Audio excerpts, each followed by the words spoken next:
Chers collègues, j'ai l'immense tristesse de vous confirmer que notre collègue Olivier Marleix nous a quittés. C'est une onde de choc. La présidente lui rendra hommage dans les formes les plus solennelles demain à 15h. Dans l'attente et en sa mémoire, je vous propose de respecter une minute de silence. Bonjour YouTube, bienvenue dans cette séance de questions d'actualité au gouvernement. Nous sommes le mardi 8 juillet 2025. Ces images que je vous diffuse sont celles qui datent d'hier à l'heure où on fait ce stream, où nous avons appris la disparition d'Olivier Marleix, député Les Républicains de la 2e circonscription d'Eure-et-Loir. Un hommage va lui être rendu tout de suite dans les questions d'actualité au gouvernement qu'on va regarder en direct d'ici quelques secondes. Mais voilà, je tenais à vous montrer ces images pour vous expliquer que aujourd'hui, même si Emmanuel Macron a retrouvé son pouvoir de dissolution, ce n'est pas la question qui devrait agiter les bancs de l'Assemblée nationale. La séance va être lourde, la séance va être compliquée, c'est la dernière en plus avant les vacances parlementaires. Voilà, pour toutes ces raisons, que la séance va être difficile. Voilà, on se prépare parce que ça va être lourd comme séance. Toc, voilà. Mais on va la faire, hein, voilà. On va la faire. Yaël Braun-Pivet est en train de s'avancer à la présidence du perchoir. Elle va ouvrir la séance, rendre hommage à Olivier Marleix. On devrait avoir un hommage du gouvernement, certainement à la personne du Premier ministre, et aussi un hommage de Laurent Wauquiez, président du groupe Les Républicains, pour contextualiser le début de la séance. Voilà, Yaël Braun-Pivet est en train de s'installer au perchoir. On devrait avoir les images de l'Assemblée nationale d'ici quelques instants. On y va pour cette séance de questions d'actualité au gouvernement. Si ce contenu vous plaît et que vous voulez le voir pour la rentrée, je vous invite à liker, à commenter et à vous abonner, car ce sont les dernières questions d'actualité côté Assemblée nationale avant les vacances parlementaires. Mes chers collègues, la séance est ouverte.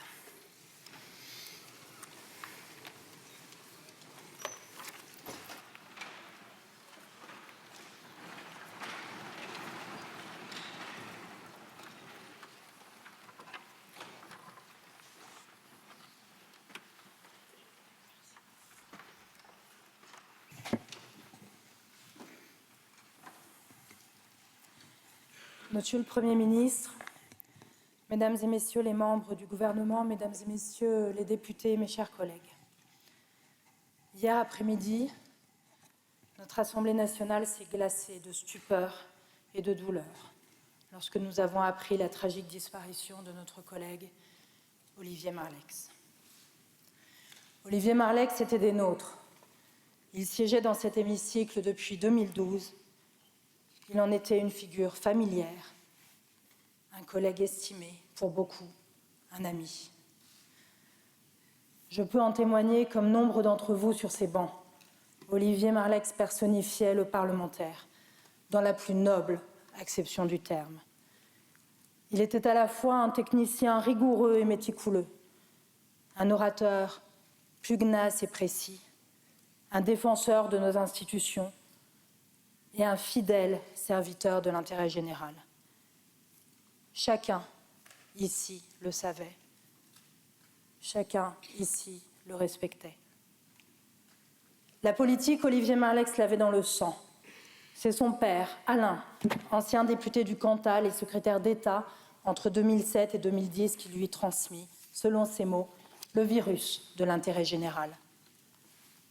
Refusant cependant d'être un héritier, il ne se présenta pas dans le Cantal, paternel et pompidolien, mais dans la 2e circonscription d'Eure-et-Loir, où il fut élu en 2012 et réélu en 2017, 2022, 2024. Durant ces 15 années, Olivier Marleix fut un véritable pilier de la Commission des lois. Il s'investit particulièrement dans la lutte contre la corruption et les conflits d'intérêts, en grand défenseur de la déontologie et de l'intégrité parlementaire. Le fil rouge de son engagement, ce fut peut-être son admiration teintée de nostalgie pour l'État gaulo-pompidolien. Fervent avocat de la souveraineté industrielle et énergétique de la France, il présida ainsi en 2018, avec une pugnacité que chacun lui reconnaît, la commission d'enquête sur les décisions de l'État en matière de politique industrielle. Enfin, Tout au long de ses engagements, Olivier Marleix ne séparait jamais la liberté des Français de leur sécurité. Sa toute première intervention dans cet hémicycle le 6 novembre 2012, comme sa toute dernière, le 1er juillet dernier, portèrent justement sur la sécurité des Français. Olivier Marleix prenait encore la parole dans cet hémicycle mardi dernier.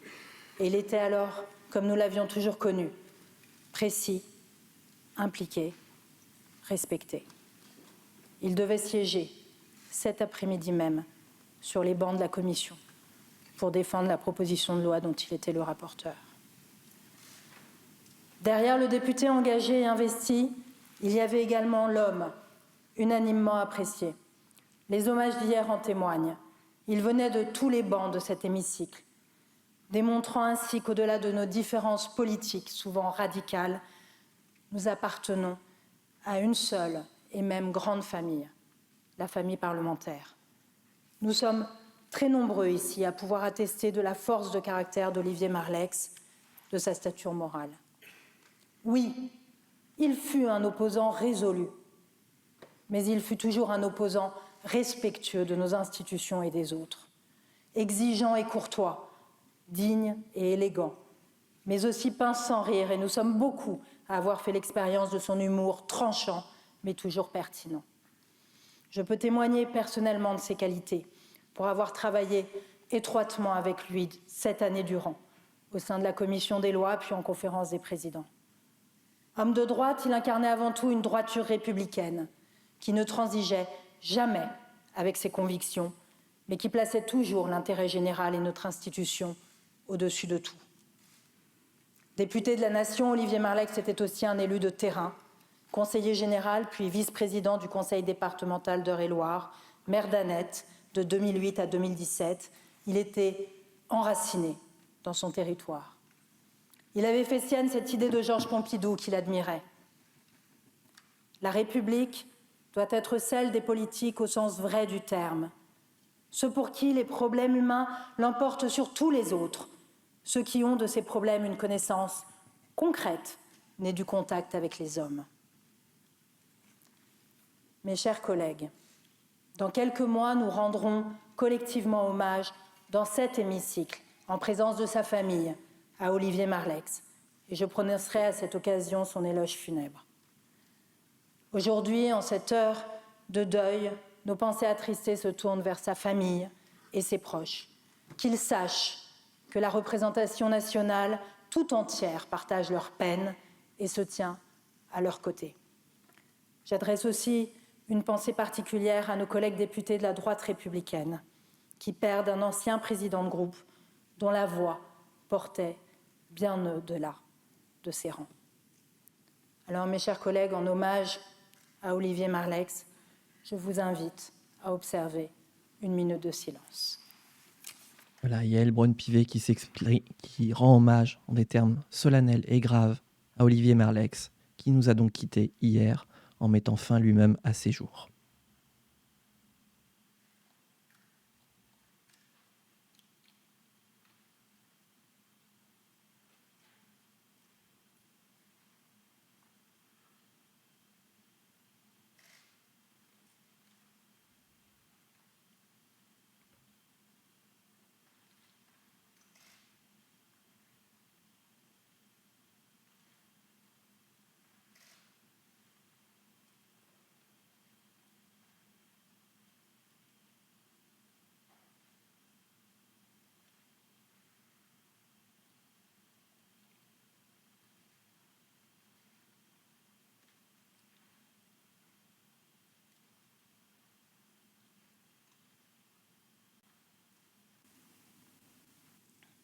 Je vous remercie. La séance va être lourde.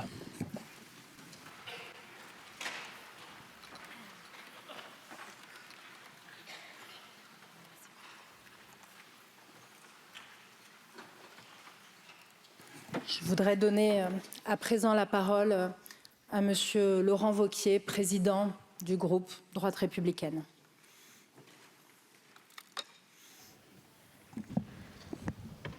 Merci Madame la Présidente. Monsieur le Premier ministre, Mesdames et Messieurs les ministres, chers collègues, Olivier Marleix a été le président de notre groupe. La semaine dernière, il était encore là, assis à sa place parmi nous. Aujourd'hui, son siège est vide. Il est parti et il laisse derrière lui, pour chacun d'entre nous, une infinie tristesse. Ceux qui le connaissaient bien savaient déceler, au-delà de sa pudeur, l'immense sensibilité de son âme.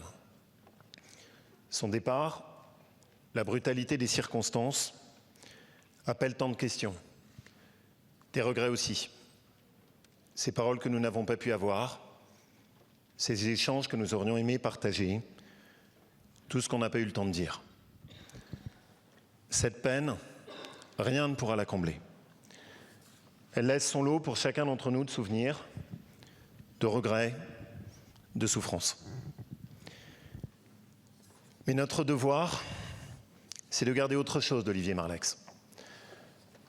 Notre devoir, c'est de faire en sorte que la brutalité de son départ, la façon dont elle nous marque, ne fasse pas oublier la dignité de son engagement politique et ce qui était le sens de sa vie, un député au talent rare. Lui, le fidèle serviteur de la tradition gaulliste, qui avait appris aux côtés des plus grandes figures de notre famille politique, de Charles Pasqua à Nicolas Sarkozy. Lui, le cantalien, au caractère parfois rude, mais toujours espiègle. Lui qui a toujours refusé d'être un héritier et qui avait choisi de se construire par le suffrage universel. Lui qui avait épousé ce département d'Eure-et-Loir, où dans sa commune d'Annette, comme on choisit une famille, sa gentillesse et sa proximité faisaient l'unanimité.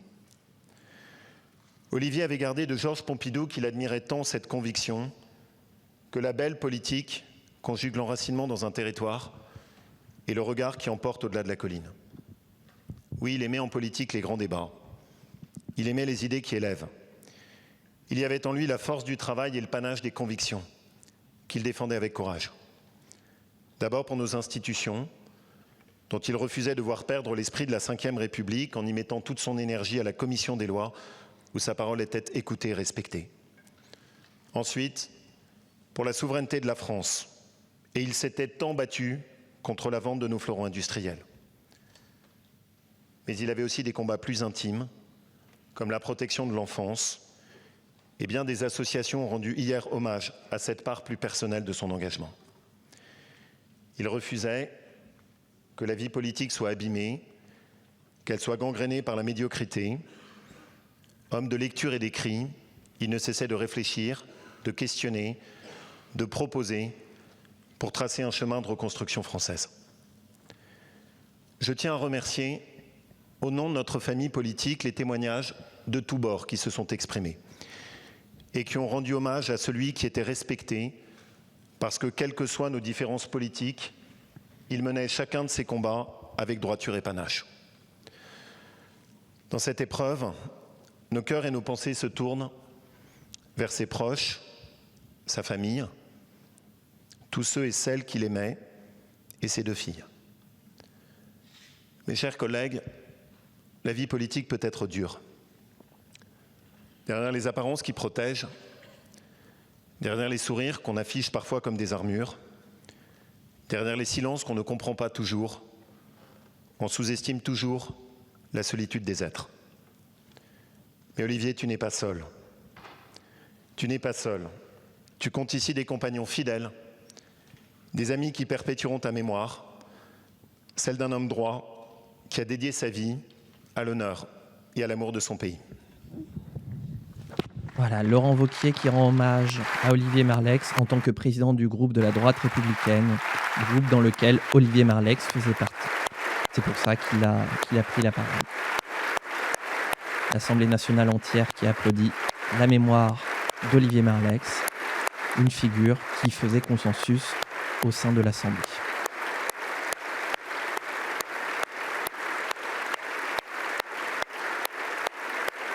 Yael, est-ce que tu peux éteindre ton micro, s'il te plaît?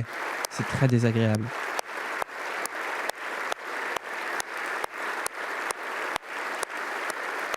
Je sais pas vous, mais moi, ça me nique les oreilles.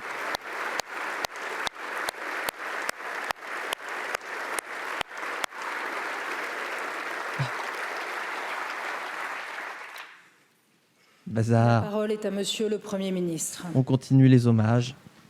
Et maintenant, le Madame Premier la ministre. Présidente, Mesdames et Messieurs les députés, Monsieur le Président Laurent Wauquiez, le gouvernement veut vous dire à quel point nous avons partagé hier la stupéfaction et l'immense tristesse à l'annonce du départ d'Olivier Marleix, à quel point nous partageons l'arrachement qui est le vôtre et à quel point nous partageons l'affection qui a été traduite sur bien des bancs et le respect que cette personnalité rare faisait naître. Olivier Marleix était un combattant avec des convictions dont chacun connaissait la force et la puissance. Infatigable parce qu'il ne cessait de défendre une certaine idée de la France, de sa souveraineté économique et industrielle. Mais au-delà des dossiers qu'il portait, il y avait un amour enraciné pour notre pays. Cette figure que beaucoup estimaient sur tous les rangs, sur tous les bancs, cette figure-là, elle nous rappelait que la politique n'est pas seulement débat, concurrence et affrontement. Elle est quelque chose d'autre. Elle est le partage d'un idéal dont nous ne faisons sans doute pas tous la même idée, mais qui est aussi essentiel pour nous tous. Comme vous l'avez dit, ou en tout cas, comme nous l'avons senti dans vos propos, Madame la Présidente, et dans vos propos, Monsieur le Président Wauquiez, ce drame nous a rappelé aussi qu'il y a dans tout être humain des fragilités, même lorsque ces fragilités, ces failles, sont celles d'hommes qui paraissent inflexibles. Et je crois que beaucoup d'entre nous, hier et ce matin, se sont dit que ces failles et ces fragilités, il ne fallait pas les laisser sans réponse, qu'il est bon que les mains se tendent. Et pour Olivier Marleix, je veux dire que cette affection-là, elle méritait d'être traduite aujourd'hui à l'Assemblée nationale et le gouvernement le dit par ma voix. Merci. Voilà, donc le Premier ministre Merci qui à son beaucoup, tour Monsieur rend le Premier hommage. ministre. On a fait le tour des hommages. On devrait pouvoir commencer la séance de questions au gouvernement. La dernière de la session extraordinaire. Avant un long moment. Allez, j'espère que vous êtes prêts. Donc, l'ordre du jour appelle les questions au gouvernement. La première va être posée par Madame Eva Saz pour le groupe écologiste et social. On commence par le groupe écologiste. Merci Madame la Présidente, chers collègues. Il est évidemment difficile de prendre la parole après cet hommage à notre collègue dont le décès soudain nous a toutes et tous touchés. Et je voudrais ici, à mon tour, saluer sa mémoire. Ma question s'adresse à Monsieur le ministre de l'Économie et des Finances. L'INSEE vient de publier son rapport sur les inégalités 2023 et le verdict est tombé. La France a atteint son plus haut niveau de pauvreté depuis que l'indicateur existe. Elle compte désormais 12 millions de pauvres et 30% des Français ont vu leur niveau de vie reculer. L'INSEE vient ainsi mettre des chiffres sur ce que les Français vivent au quotidien, la difficulté à boucler les fins de mois, le travail qui ne permet plus de vivre correctement, l'abandon des personnes sans abri à leur sort. Le taux de pauvreté a dépassé le taux maximal qui était celui de 1996. Le fruit de 7 ans de macronisme. Aucune volonté de lutter contre la pauvreté et une ubérisation de l'emploi qui se traduit par une baisse du niveau de vie des indépendants et des micro-entrepreneurs et par un développement des temps partiels. Et de l'autre côté du spectre, le niveau de vie des plus riches a continué à augmenter grâce à vos largesses, notamment par la faible imposition des revenus du capital et la suppression de la taxe d'habitation pour les 20% les plus aisés. Résultat, une forte hausse des inégalités qui atteignent le même niveau que sous Nicolas Sarkozy. Ma question sera donc double. Vous engagez-vous enfin à faire contribuer les plus riches, qui payent aujourd'hui moins d'impôts que les classes moyennes, en intégrant au budget 2026 l'impôt plancher sur la fortune, désormais soutenu par 9 prix Nobel d'économie? Vous engagez-vous parallèlement à renoncer à tout gel des prestations sociales, à agir enfin pour le pouvoir de vivre des travailleurs modestes et à soutenir les politiques de sortie de la pauvreté, comme les territoires zéro chômeur, le plan logement d'abord ou la présomption de salariat pour les travailleurs des plateformes?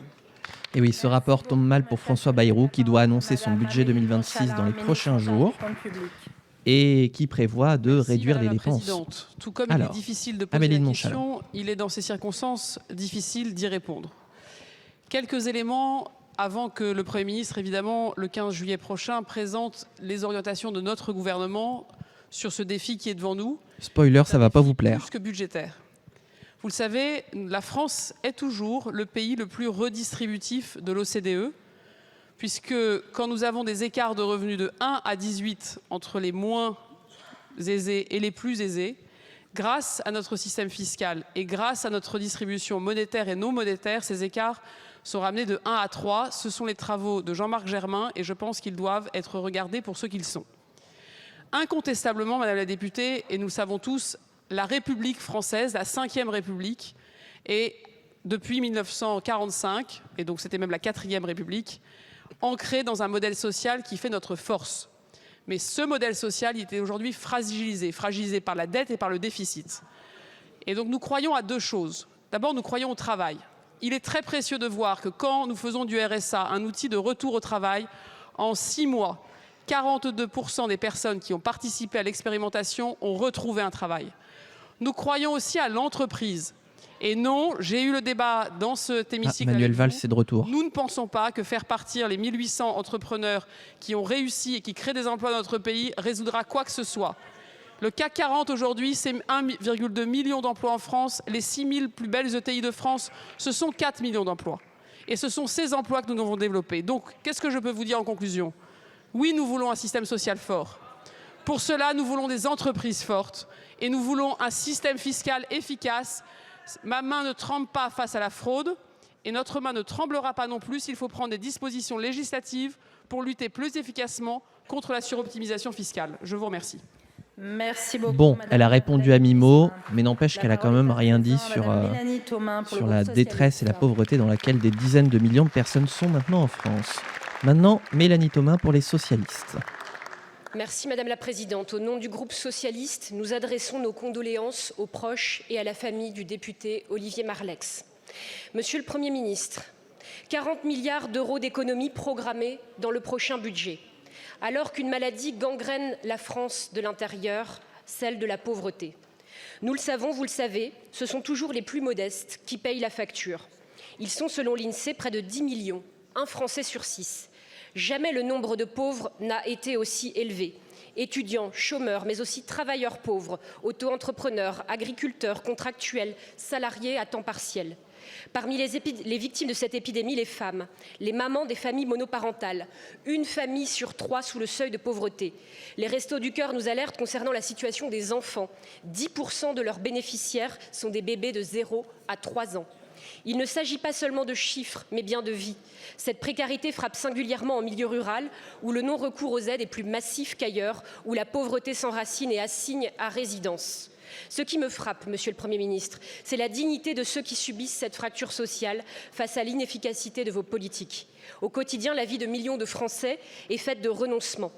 Depuis l'élection d'Emmanuel Macron, le patrimoine des 500 familles les plus riches de France a doublé, passant de 600 à 1200 milliards d'euros.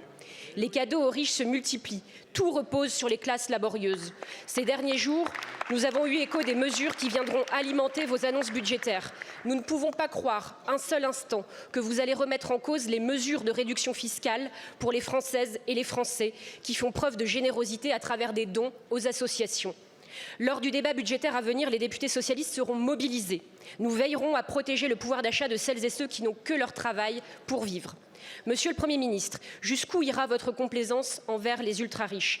Quand ferez-vous preuve de courage politique? Une seule proposition pour mieux répartir les richesses, la taxe Zuckman. Quels engagements prenez-vous devant la représentation nationale pour que vos économies ne se fassent pas sur le dos des plus vulnérables? Et c'est ce que j'allais dire, King Loris. Merci beaucoup, Madame. Jusqu'où ils iront dans la complaisance avec François Bayrou et ne pas le faire tomber aussi?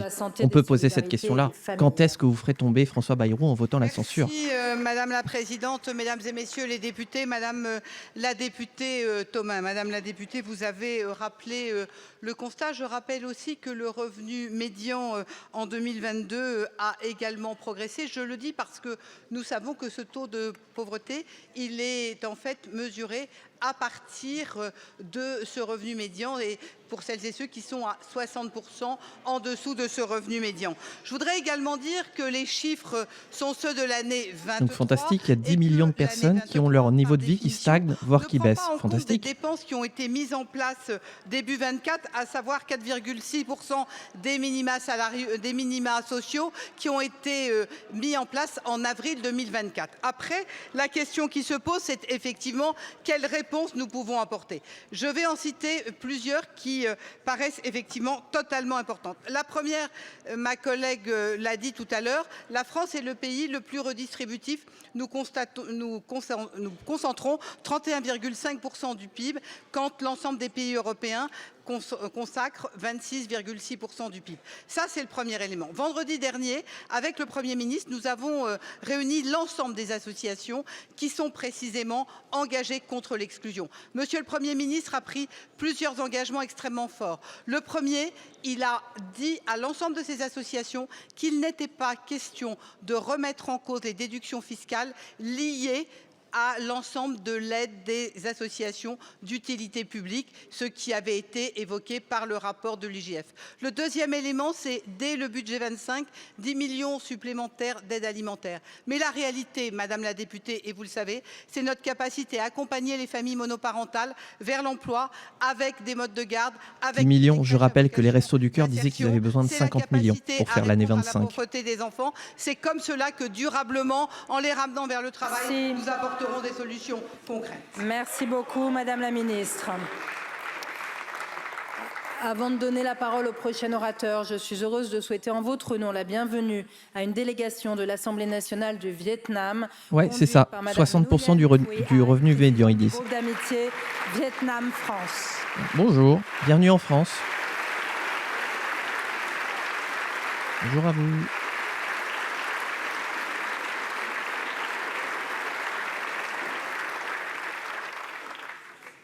Et je donne la parole à Monsieur Guillaume Bigot pour le Rassemblement national. Allez, le RN maintenant. Merci Madame la Présidente. Bien sûr, au nom du groupe Rassemblement national, je tiens à adresser nos plus sincères condoléances aux proches et à la famille de notre collègue Olivier Marleix. Ma question s'adresse au ministre des Affaires étrangères. Il y a quelques semaines, votre ministère nous demandait de ne pas évoquer le cas de Boualem Sansal dans cet hémicycle. Ceci dans l'espoir d'amadouer les autorités algériennes qui le tiennent en otage. Bilan de cette diplomatie de l'apaisement pour notre compatriote cancéreux et âgé, 5 ans de prison. Alors d'ailleurs, qu'avez-vous fait à part exiger le silence? De l'aveu du député européen Bellamy, la haute représentante de l'Union européenne pour les affaires étrangères ignorait que le cas Sansal était une priorité française. Le comité de soutien à Sansal dénonce lui aussi votre inaction. Je le cite, « Rien n'a été fait ».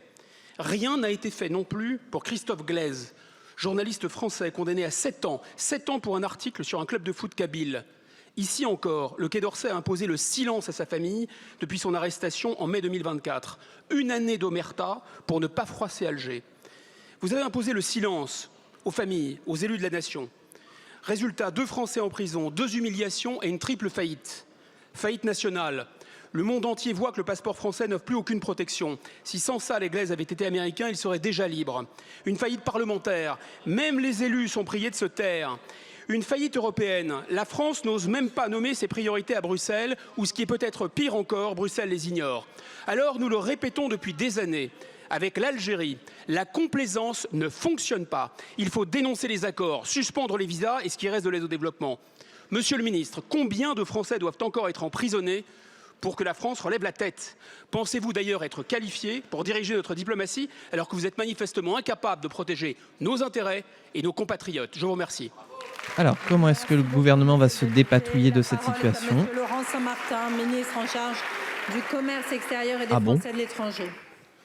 Merci Madame la Présidente. Mesdames et Messieurs les députés, Monsieur le député Bigot, la question est trop sérieuse pour savoir s'il est question d'exiger le silence de qui que ce soit. Il n'y a aucun silence demandé. Il y a une intelligence collective que nous vous demandons de comprendre pour que la diplomatie puisse, en effet, être la plus efficace possible au service de tous nos compatriotes partout dans le monde.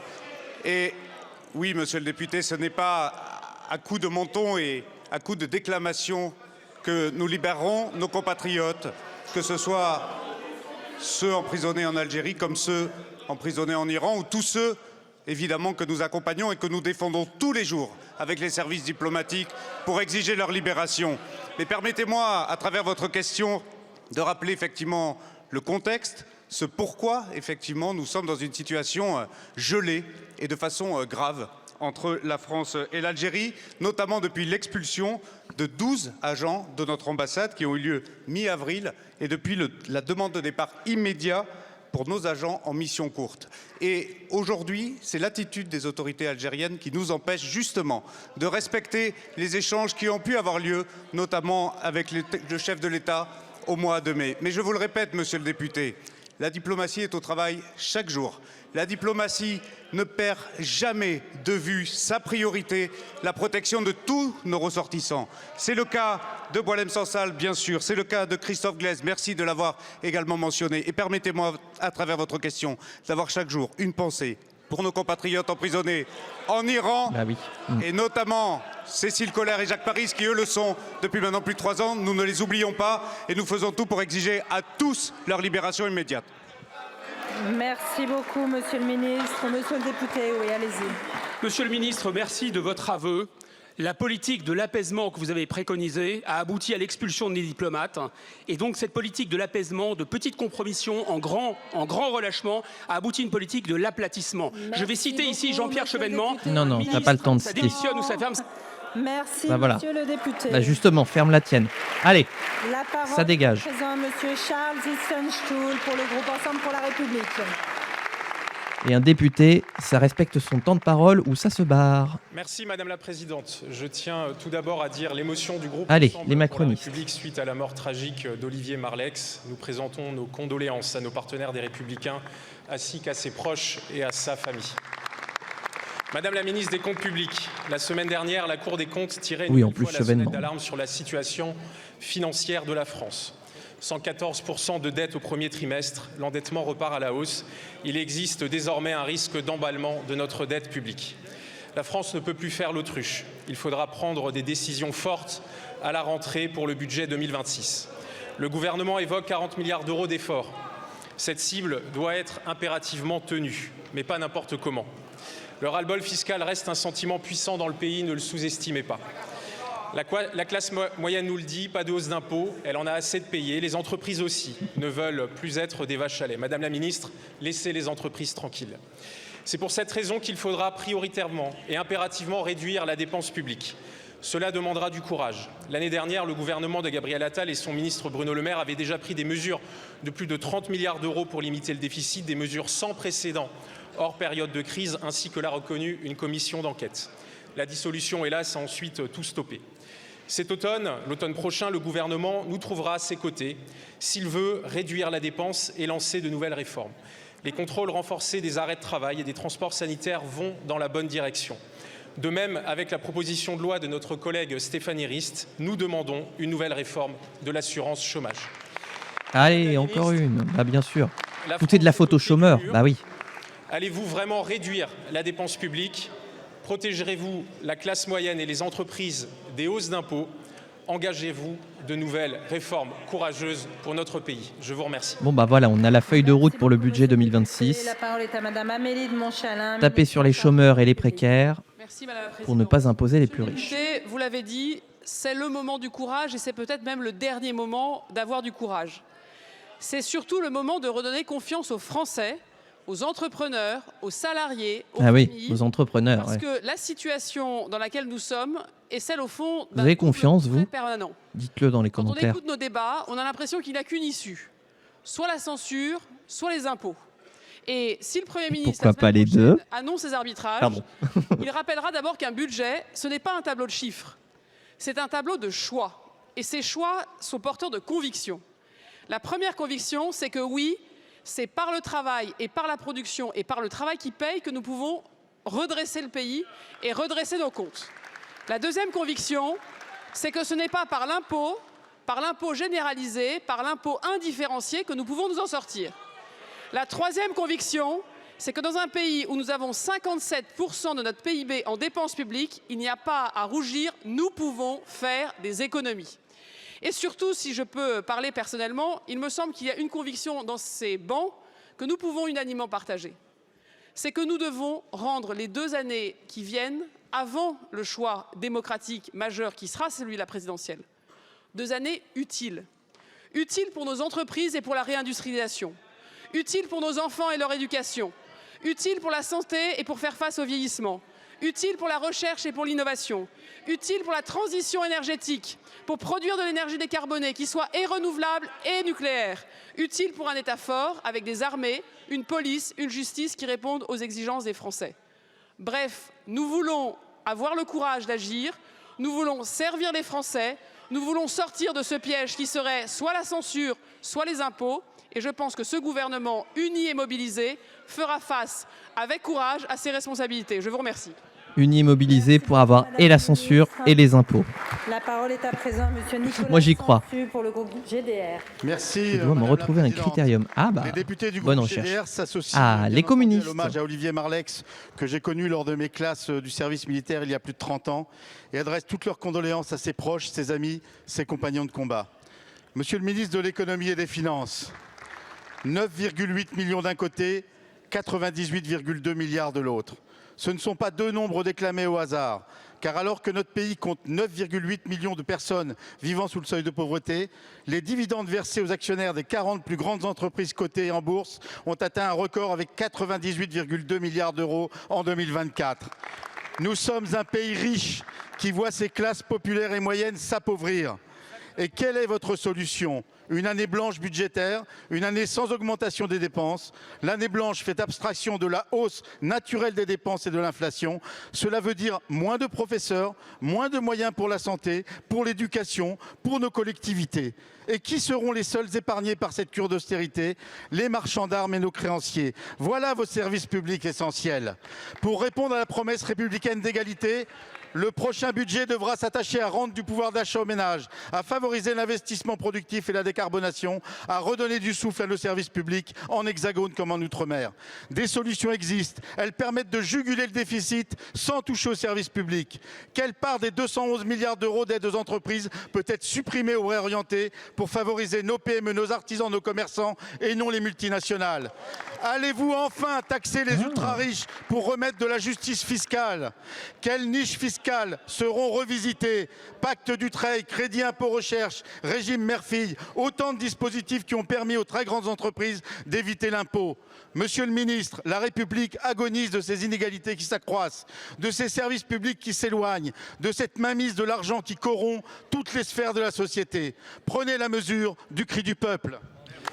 Donc le groupe communiste qui dit moins d'argent pour les multinationales et plus d'argent pour les petites entreprises. De l'économie et des finances. Alors que répond Éric Lombard à Madame la ça ? Présidente, Mesdames et Messieurs les députés, Monsieur le député Nicolas Sansu, mais quel est le problème de notre pays ? C'est évidemment la pauvreté, mais comment pensez-vous répondre à la pauvreté si nous affaiblissons nos entreprises et notre tissu économique ? Et la première réponse aux défis dont vous parlez, c'est bien le travail, c'est bien soutenir nos entreprises. Parce que dans quel monde vivons-nous ? Nous vivons dans un monde de concurrence de plus en plus difficile. Et pensez-vous qu'un pays qui dépense 1700 milliards d'euros par an, 1700 milliards d'euros par an, 57% du PIB, est un pays qui a un problème d'insuffisance de dépenses publiques? Non, nous avons un problème d'efficacité de la dépense publique. Et c'est pourquoi nous souhaitons dans le projet de budget qui sera présenté par le Premier ministre le 15 juillet, avec le même niveau de dépenses publiques, avec 1 700 milliards d'euros, être aussi efficace pour soigner, pour éduquer, pour protéger et aussi pour libérer nos entreprises de façon à ce qu'elles puissent grandir, qu'elles puissent se développer, qu'elles puissent recruter. Quelle meilleure solution que de créer des emplois durables et d'investir. Et donc, je partage une certaine partie, monsieur le député, des objectifs que vous avez cités. Il me semble que la solution n'est pas la dépense publique, mais au contraire la maîtrise de nos déficits. Et je terminerai en rappelant que le coût de notre dette de 67 milliards cette année, dans 3 ans, sera de 100 milliards. Et si nous ne mettons pas la fin à cette dérive de nos comptes, eh bien, nous n'arriverons pas à reprendre notre souveraineté et la maîtrise de notre destin, et notamment de notre défense nationale dont vous avez parlé. Je vous remercie. Merci beaucoup, monsieur le ministre. La parole est à présent à madame Marina Ferrari du groupe démocrate. Les députés de François Bayrou. Merci madame la présidente. Comme nous tous ici, au moment de cette prise de parole, je pense à Olivier Marleix, qui était un ardent défenseur de notre souveraineté, notamment agricole. J'adresse au nom du groupe Les Démocrates nos plus sincères condoléances à ses proches et à nos collègues de la droite républicaine. Plusieurs cas de dermatose nodulaire contagieuse, madame la ministre de l'Agriculture, sont apparus sur ma circonscription en Savoie la semaine dernière. J'associe à cette question mes collègues savoyards et hauts-savoyards. Cette maladie, classée catégorie A par la réglementation européenne, non transmissible aux autres espèces et sans danger pour la santé humaine, impose des mesures d'abattage des troupeaux infectés et engendre des pertes économiques importantes pour toute la filière bovine et laitière. L'abattage des troupeaux est un traumatisme, un drame psychologique pour nos éleveurs et l'angoisse d'une contamination massive et grande. Je tenais, madame la ministre, à vous remercier, ainsi que les services de l'État, pour les avancées apportées en quelques jours seulement, notamment sur les vaccins attendus pour la fin du mois. Plusieurs questions urgentes demeurent. Où en êtes-vous des agréments des laboratoires départementaux pour procéder plus rapidement aux analyses ? Une campagne de tests systématiques est-elle envisageable? Des renforts vétérinaires sont-ils activables? La question des blocages rétroactifs des produits laitiers avance-t-elle? Certaines fromageries tablent déjà sur des centaines de milliers d'euros de pertes. Quel sera le protocole vaccinal mis en œuvre à réception des doses de vaccins, obligations vaccinales et zones prioritaires? La question des indemnisations est également importante, madame la ministre. La loi a institué en 2001 un amortissement sur 6 exercices du montant de l'indemnité pour cheptel abattu. Vous le savez, il faut plusieurs années, un long travail génétique pour reconstituer un cheptel. Le gouvernement envisage-t-il enfin d'appliquer cet amortissement aux indemnisations dans le cadre de maladies de catégorie A? Enfin, pouvez-vous nous éclairer sur les discussions actuellement en cours au niveau européen? Oh non, ça y est, ça commence à planter. Accrochez-vous! Ça va revenir, ça va revenir. Hop. Climatique. Je vous remercie. Merci beaucoup, madame la députée. La parole est à madame Annie Genevard. Je fais du bouche à bouche au stream. Et de la souveraineté alimentaire. Mais alors c'est marrant, moi je pensais que l'indemnisation était automatique dans le cas d'abattage. Mais alors il semblerait que ce ne soit pas le cas. Madame la députée, bon, on s'accroche, on s'accroche. D'abord, madame la présidente, je voudrais vous remercier pour les mots que vous avez eus à l'adresse de notre regretté cher collègue et ami Olivier Marleix. Madame la députée, marrant, les autres ministres n'ont pas dit ça. Décrit la situation de ce nouveau malheur qui frappe les élevages français.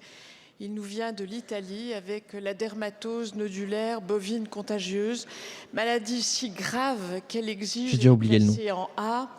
Comme la tuberculose bovine, comme la fièvre afteuse, elle exige donc effectivement la destruction des lots épidémiologiques qui sont touchés. Donc, vous me posez un certain nombre de questions. Je vais essayer d'y répondre le plus précisément possible et le plus complètement possible.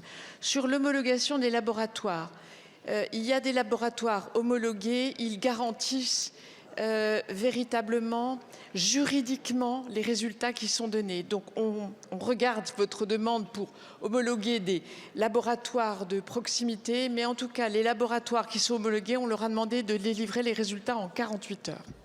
Sur les renforts vétérinaires, c'est en cours. On regarde pour activer des renforts, notamment sur les élèves vétérinaires. Sur Ah la oui, ils doivent être stratégie complètement vaccinale, dépassés. dès lors que nous disposerons des vaccins mis à disposition par l'Union européenne, ils nous viennent d'Afrique du Sud. Je rappelle d'ailleurs que l'Union européenne n'est pas toujours souveraine sanitairement pour les vaccins et c'est une vraie difficulté et c'est un enjeu à travailler au niveau européen. Donc Comment dès lors ça que nous disposerons de ces vaccins, nous pourrons mettre en place une stratégie vaccinale avec l'ANSES et avec les services de la DGAL de mon ministère. Sur la question des exportations, dès lors que vous vaccinez, vous n'êtes plus payé indemne, ce qui compromet en effet les exportations, mais on ne peut pas tout avoir, et la vaccination et le droit à l'exportation. Et enfin, sur l'amortissement, nous travaillons en effet Ah oui, non, mais c'est à fini une là, réflexion Annie. pour viser à la neutralité fiscale des indemnisations, parce que l'État se fiscalise ses propres indemnisations. Il y a là en effet un motif de révision. Merci Madame la Non mais ministre. oui, bah voilà, elle se prend pour Gérard Larcher, elle, aujourd'hui. La parole est à présent à Monsieur Jean-Philippe Nilor pour le groupe La France Insoumise. La France Insoumise maintenant. Merci Madame la Présidente. Au nom du groupe La France Insoumise, je tiens à réitérer nos condoléances les plus sincères à la famille et aux proches de notre collègue Olivier Marleix. Madame la ministre, On a bientôt fait le d'État, tour ministre de l'Éducation nationale. En Martinique, hommages. les récentes annonces de suppression de postes au sein de l'Éducation nationale suscitent un vif émoi des enseignants, des élèves et des familles. Ces réductions de moyens interviennent dans un contexte déjà tendu où les inégalités sociales et territoriales pèsent lourdement sur le système éducatif. En 10 ans, ce sont plus de 1500 postes supprimés, auxquels s'ajoutent 119 suppressions de postes prévues pour l'année en cours. Moins de postes, ce sont des classes surchargées, moins d'accompagnement pour les élèves en difficulté, moins de prévention du décrochage scolaire. Or, vous le savez, un jeune qui décroche, c'est un jeune qui trop souvent glisse vers l'errance, la déviance, la délinquance, la violence. Et dans certains quartiers, l'école s'érige aujourd'hui. Et en plus, il y a une double problématique dans les Outre-mer là-dessus. Dérive. En affaiblissant ce rempart, c'est l'essence même du métier d'enseignant que l'on désacralise. Ce sont les fondements même du vivre ensemble que l'on déstabilise.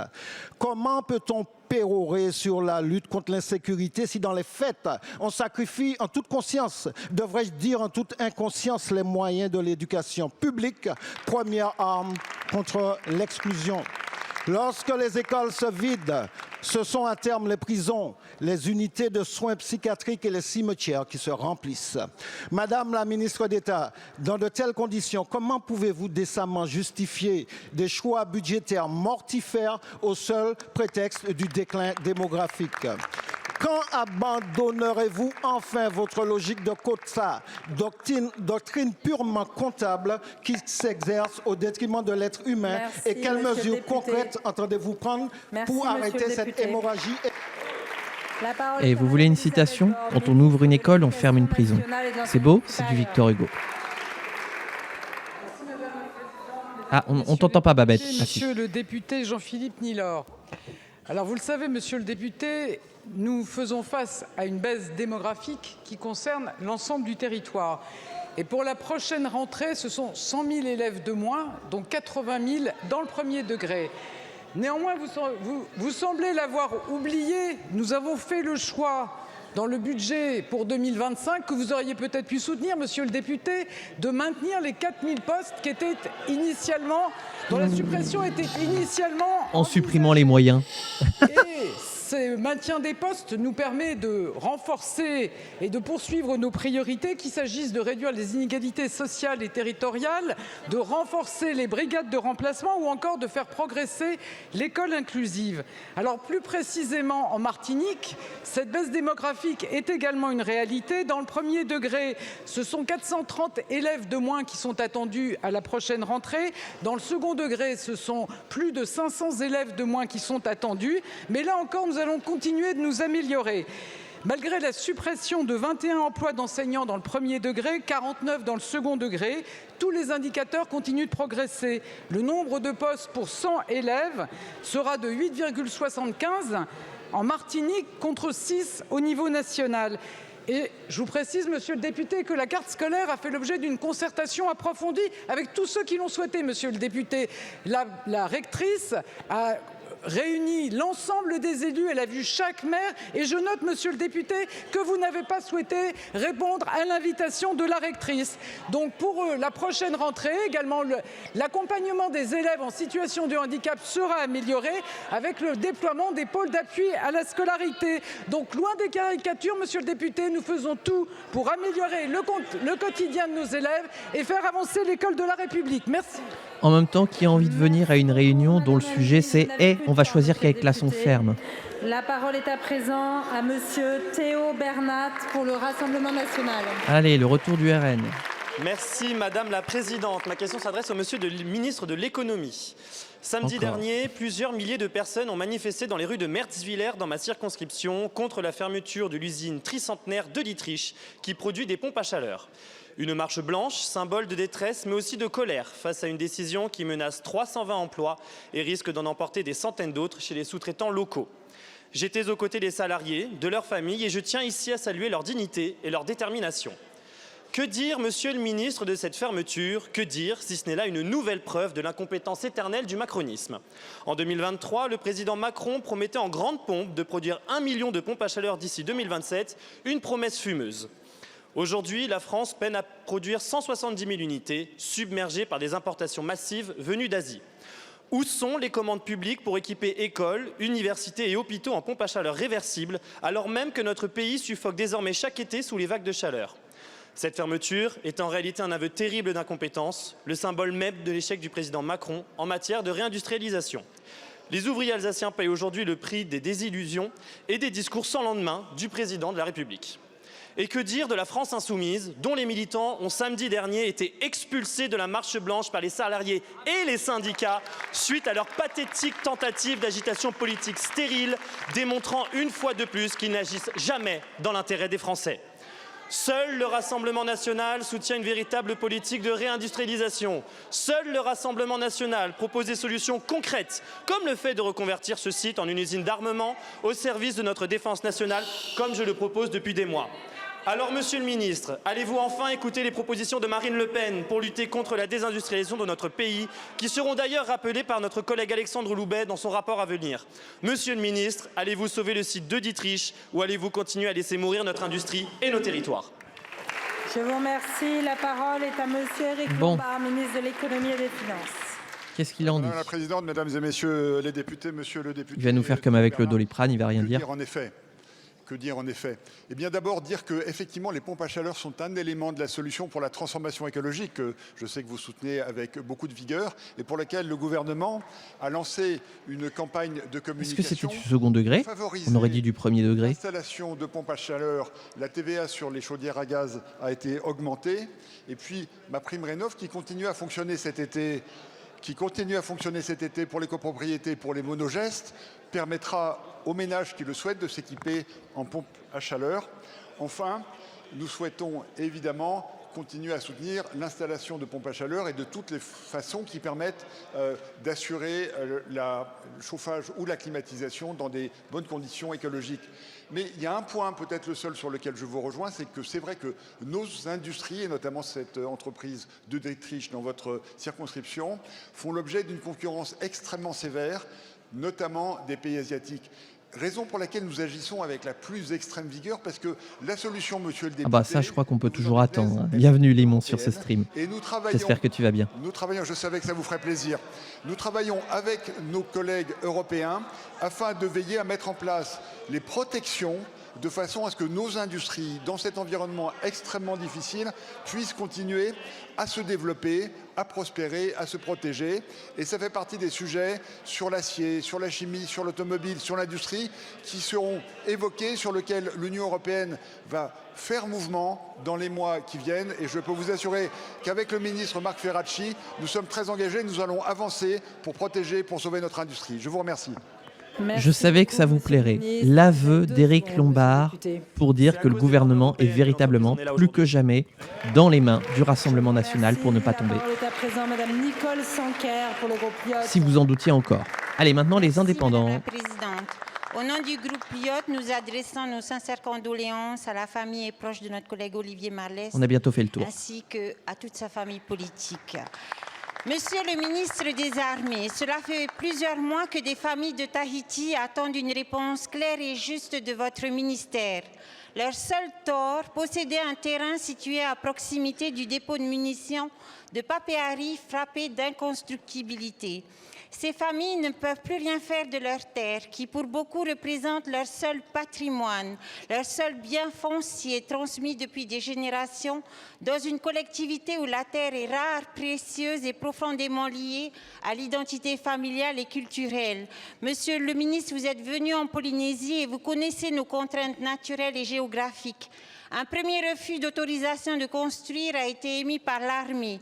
Il nous a ensuite été demandé de prouver que la zone dans le périmètre de sécurité ne comptait pas plus de 2000 habitants. Nous avons produit les données de l'Institut de la statistique. Environ 1000 habitants vivent dans la zone, prison de Tatoutou comprise. Et pourtant, l'armée vient d'émettre un second avis défavorable sans explication ni transparence. Et pire encore, aucune indemnisation n'a été proposée aux propriétaires qui voient leurs biens perdre toute valeur sans possibilité d'y construire leur maison et de démarrer leur vie. Ouais, Monsieur le ministre, allez-vous enfin mettre un terme à cette injustice en levant cette opposition incompréhensible ou à défaut engager sans délai une procédure d'indemnisation pour ces familles privées de leur terre? Je vous remercie. Merci beaucoup, Madame la députée. La parole est à Madame Patricia Miralles, ministre en charge de la mémoire et des anciens combattants. Ah, c'est pas Sébastien Lecornu qui répond? Merci Madame la Présidente. Madame la députée Nicolas Santer, permettez-moi de répondre à la place du ministre qui est pris dans un déplacement. Je comprends les préoccupations J'aime bien avoir ma exprimées réponse. par les familles concernées et la portée symbolique que revêt la terre de Polynésie française. Lorsque l'usage d'un terrain est limité, cela soulève naturellement des questions et un sentiment d'incompréhension. Mais Madame la députée, vous en conviendrez, la protection des populations vivant à proximité d'installations pyrotechniques est une responsabilité essentielle de l'État. C'est pourquoi les règles d'encadrement d'urbanisation autour des dépôts de munitions sont strictes et fondées sur un principe de préoccupation. Il ne s'agit pas uniquement de comptabiliser les habitants permanents, mais toutes les personnes susceptibles d'être présentes, les salariés, les visiteurs, les usagers d'équipements publics. La réglementation vise à limiter l'exposition globale sans chercher à atteindre un seuil maximal. À Papeari, le dépôt de Teva-i-Uta, Ils ne sont jamais tous présents en même temps. site en Polynésie française Ils ont tous des obligations à droite à pour les gauche. forces armées, les forces de sécurité intérieure et L'important, c'est qu'il y ait quand même quelqu'un pour répondre. il a déjà été déplacé une fois depuis Fa'a pour répondre à une urbanisation non maîtrisée. Ce précédent appelle à la vigilance. Le dépôt fait l'objet d'un périmètre de sécurité depuis 1987. La stabilité du périmètre depuis près de 40 ans assure une sécurité juridique aux propriétaires. Il revient aux documents d'urbanisme locaux de le mentionner et aux notaires de le signaler lors des ventes et des successions. Cela permet à chacun d'accéder à une information claire sur les contraintes existantes. S'il apparaît qu'un propriétaire subit une contrainte exceptionnelle, hors de proportion avec l'intérêt général poursuivi, une demande d'indemnisation peut être présentée devant le juge administratif.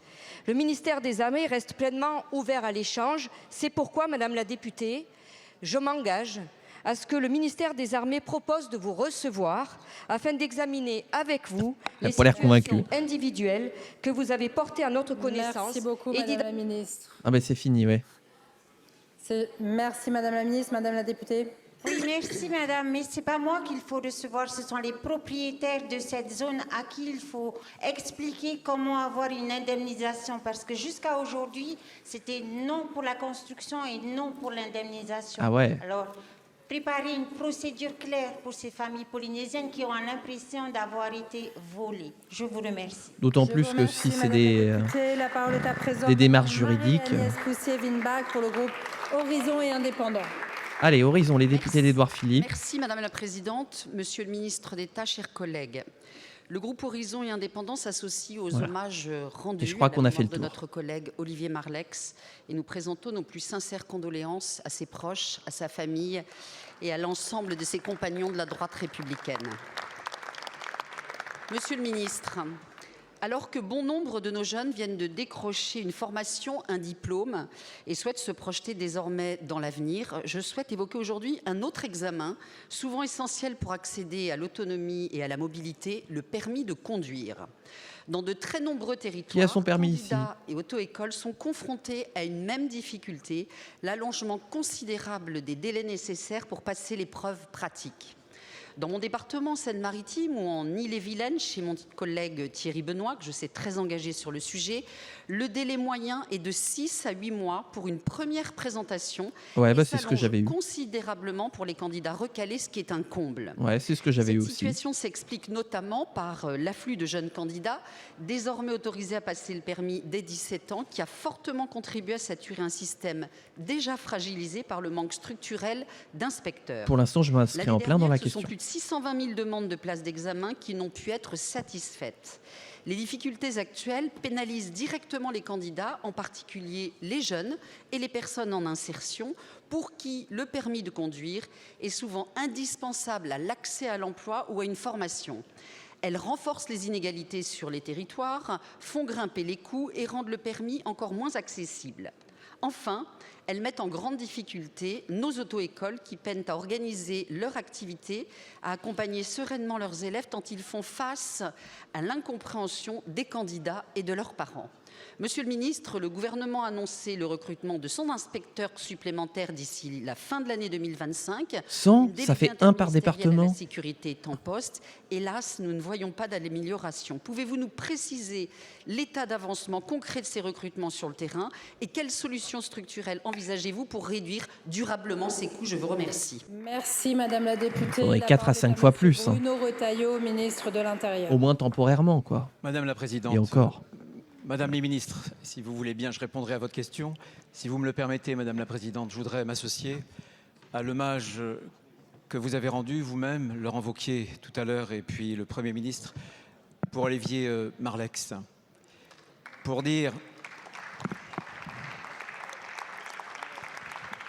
Pour citer ici dans cet hémicycle une très belle phrase profonde de la grande philosophe Simone Veil, qui a écrit un jour: chaque être crie en silence, parce que dans chaque vie, dans chaque existence, il y a une part de douleur cachée, souvent, une part de souffrance secrète, qui nous est incompréhensible, qui nous est inaccessible. Olivier était pour nous à la fois une belle figure, un repère et une fidélité. Une figure, Madame la Présidente, vous l'avez souligné, de l'Assemblée nationale, un député, un législateur hors pair, une figure de son département d'Eure-et-Loir dans la 2e circonscription et une figure... Il prend la parole parce qu'il est président des Républicains. C'était aussi un repère avec ses exigences intellectuelles, avec sa droiture que vous avez aussi soulignée, sa droiture morale, toute républicaine. Et enfin, c'était une fidélité à des convictions gaullistes qui dessinaient pour lui comme pour nous un idéal français. Voilà ce que je tenais à dire en remerciant tous les groupes qui ont eu la délicatesse de s'associer à ce bel hommage. Maintenant... D'autant plus que je crois qu'on a fait le tour. Je crois que tous les groupes ont pris la parole. Donc effectivement, je crois qu'on clôture. Précisément, allez, on y va. Vous avez totalement raison. Accéder au permis de conduire, c'est aussi souvent un permis de travailler, pour celles et ceux qui n'ont pas la possibilité d'aller avec des transports en commun sur leur emploi. On a un énorme décalage entre les places qui sont soumises au concours et celles que nous pouvons effectivement traiter. D'où vient ce décalage? Tout simplement parce que depuis le 1er janvier 2024, il y a eu l'abaissement de l'âge à 17 ans. Ce qui fait qu'il faut désormais traiter en réalité le double de jeunes. C'est-à-dire 2 classes d'âge. Et les inspecteurs ne suffisent plus. Nous avons, comme vous l'avez indiqué, recruté un certain nombre d'inspecteurs. C'est un par département, c'est pas assez. Les départements qui étaient déjà les plus tendus. En plus, cette année, oui. 2 inspecteurs vont arriver le 1 septembre et en décembre dans votre département de Seine-Maritime, mais ça ne suffit pas. La semaine prochaine, la profession sera reçue à Beauvau. Nous devrons prendre de nouvelles mesures.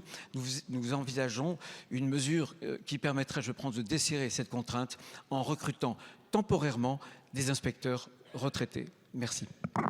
Ah, donc c'est des retraités. Plutôt que de former des nouveaux qui pourraient être demandeurs d'emploi, eh ben on va apprendre des retraités. Voilà. Merci, Madame la Présidente. Je suis pas convaincu, On moi. s'adresse à Monsieur le ministre d'État en Allez, les charge des socialistes. Outre-mer. Hier s'est tenue à la préfecture de la Réunion une réunion du comité de pilotage inondation autour de Monsieur le préfet Patrice Latron et des maires et présidents d'intercommunalités de l'île. Cette réunion a été très attendue. Le 28 février de cette année, le cyclone Garance frappait l'île, faisant 5 morts. Vous êtes venu rapidement sur place, suivi peu après par d'autres membres du gouvernement. La maire de Saint-Denis vous a emmené dans la ravine du Butor, constater le risque court notre population.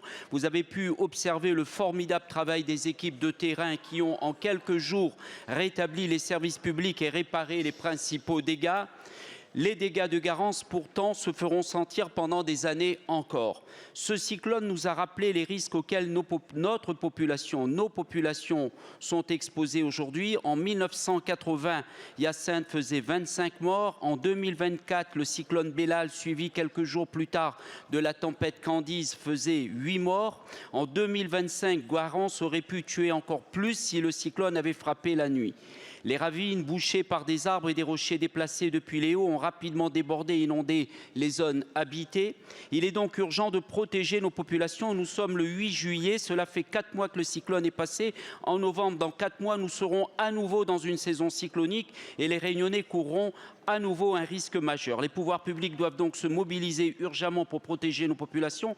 Cela ne peut plus attendre. Pour cela, nous ne pouvons plus perdre de temps à débattre des compétences des uns et des autres. Des vies humaines sont en jeu. Sécuriser nos populations, c'est nécessairement adopter une approche globale. Hier, le préfet Latron a indiqué au maire qu'il avait porté auprès du gouvernement une demande d'intégrer dans le pacte d'avenir post-Garance un plan ravine. Comme la maire de Saint-Denis le réclame depuis le début du mois de mars, des fonds sont en effet nécessaires pour entretenir les ravines. Monsieur le ministre d'État, pouvez-vous nous confirmer à la représentation nationale que l'État se donnera les moyens de tenir ses engagements envers les Réunionnais à travers un plan ravine ambitieux? Merci. Bon, effectivement, il a raison de rappeler que l'heure tourne et que les saisons cycloniques, c'est tous les ans. Merci Madame la Présidente, Mesdames et Messieurs les députés, Monsieur le député Naillet. Vous l'avez rappelé, le cyclone Garance a touché de manière brutale la Réunion en février dernier, et notamment l'Est et le Nord de l'île.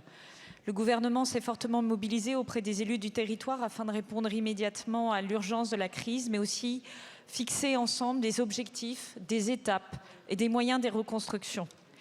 Je veux rappeler ici que le ministre d'État, ministre des Outre-mer, Manuel Valls, s'est rendu à 3 reprises à La Réunion pour prendre la mesure des dégâts et engager des réponses adaptées. Il ne peut pas vous répondre lui-même, mais comme j'étais moi-même en mars à La Réunion et que le président de la République s'est rendu sur place en avril dernier, c'est une réponse collective au nom du gouvernement que je fais et je prie d'excuser son absence. Des aides exceptionnelles ont été déployées d'abord pour soutenir les agriculteurs et notamment les planteurs de canne à hauteur de 15 millions d'euros. Concernant les collectivités territoriales, Manuel Valls a mandaté le préfet pour établir un pacte d'avenir avec les élus. Ce document stratégique pluriannuel co-construit avec les collectivités est structuré autour de 3 axes. L'indemnisation d'abord, nous y sommes, la reconstruction et l'adaptation au changement climatique, la prévention, ce que vous appelez de vos voeux. Après les premiers désencombrements post-Garance pris en charge par l'État, notamment grâce au triplement des moyens alloués par mon ministère de l'écologie, les actions de sécurisation des ravines, enjeu crucial, seront fixées dans le pacte d'avenir. Le préfet a réuni les élus hier, vous l'avez dit, pour faire la synthèse des travaux avec les collectivités et pour définir ensemble les travaux de prévention prioritaires à conduire dans les 6 mois qui viennent, avant la prochaine saison cyclonique. Cette réunion visait aussi à déterminer les études et travaux à programmer à moyen terme pour partager les stratégies d'entretien des ravines et des ouvrages en fonction des responsabilités respectives. Et donc les conclusions sur le domaine public fluvial et les intercommunalités au titre de leurs compétences. Mais je veux vous rassurer, monsieur le député, les moyens nécessaires seront mobilisés à partir du fonds exceptionnel qu'accompagne le pacte Avenir pour tenir les engagements de l'État. Merci beaucoup, Madame la Ministre. La parole est à présent Madame Marie-Pierre Rixain pour le groupe Ensemble pour la République. Le retour des macronistes. Ma question s'adresse à Monsieur le ministre de l'Économie, des Finances et de la Souveraineté industrielle et numérique de la France. Monsieur le ministre, comme le rappelait Simone de Beauvoir, l'indépendance économique est la condition Décidément, c'est le stream des indispensable de la citations. liberté des femmes. Cette clé, confisquée durant des siècles dans le huis clos des couples et depuis la loi du 13 juillet 1965 dans les mains de chacune. Ce texte, en permettant aux Françaises de pouvoir travailler librement, d'ouvrir un compte bancaire ou d'administrer leurs biens sans l'autorisation de leur mari, a posé une première pierre angulaire à l'autonomie économique des femmes. Force est de constater que 60 ans après, des biais sexistes, manifestes ou implicites, sont encore à l'œuvre. Raison pour laquelle, depuis 2017, nous avons concrétisé, texte après texte, de nombreux dispositifs bancaires, financiers et fiscaux. Depuis la loi du 24 décembre 2021, le salaire ou les allocations sociales doivent être versés sur le compte bancaire dont le ou la bénéficiaire est titulaire. Nous avons achevé l'autonomie bancaire en intégrant dans la loi le caractère individuel du droit à détenir un compte de dépôt. Les violences économiques sont dorénavant caractérisées dans la loi. Et enfin, à partir du 1er septembre prochain, une révolution fiscale à la fois silencieuse et existentielle s'engagera via un taux de prélèvement à la source individualisé. L'argent des femmes ne peut plus être considéré comme un revenu d'appoint ou une variable d'ajustement. C'est un pilier de notre économie nationale. Les femmes entreprennent, innovent, consomment, investissent. Leur contribution à hauteur de plus de 41% du PIB national ne peut plus être marginalisée. Aussi, Monsieur le Ministre, face à des récits conservateurs et face à des actes d'ingérence intolérables sur le plan économique, comment entendez-vous protéger les droits économiques et financiers des femmes sur le territoire national? Merci. Merci beaucoup, Madame la députée. La parole est à Madame Aurore Bergé, ministre en charge de l'égalité entre les femmes et les hommes et de la lutte contre les discriminations. Merci Madame la Présidente, Mesdames et Messieurs les députés. Madame la députée, permettez-moi de saluer votre engagement personnel sur la question de l'autonomie économique et financière des femmes. Vous l'avez dit, il y a 60 ans, les femmes étaient encore considérées comme des mineurs juridiquement sur des sujets absolument essentiels. Ouvrir un compte bancaire, fou, 60 avoir le ans, droit de choisir son métier.